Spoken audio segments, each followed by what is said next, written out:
我最近研發到咧用米紙整菠菜鮮蝦餃，真係同酒樓食到嘅一模一樣啊！仲要超簡單，你哋快啲收藏起佢先啦。材料真係只需要蝦、菠菜同米紙，洗乾淨啲菠菜焯佢20秒，再浸落凍水5分鐘，跟住就好似扭毛巾咁扭乾佢，再切碎備用。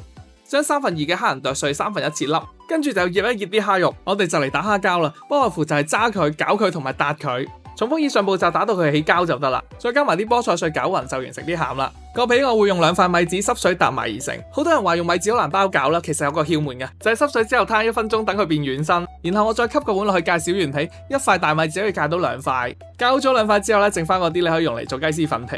跟住包餃整濕隻手會容易啲嘅，其實好簡單，就咁中間加啲餡啦，然之後對接，再平放捏實條邊咁就完成噶啦。啲餡嘅份量一共可以整到6隻餃。蒸之前個底一定要噴油啊！我仲用埋蒸籠，係咪好有酒樓 feel 呢？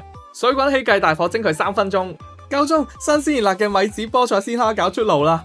真係好晶瑩剔透啊！係咪同酒樓嗰啲好似呢？我食餃一定要配三哥廚房嘅辣椒油啊！佢嘅辣椒油真係細一嘅，我冇諗過咁簡單咧就可以完美復刻到出面酒樓要20-30蚊一籠嘅菠菜鮮蝦餃。呢個仲要係健康又好味喎！除咗外形似之外啦，連個味道都勁似㗎，蝦係好爽口啦，加埋菠菜嘅清甜，重點係個米紙皮一樣咁煙韌，真心超正啊！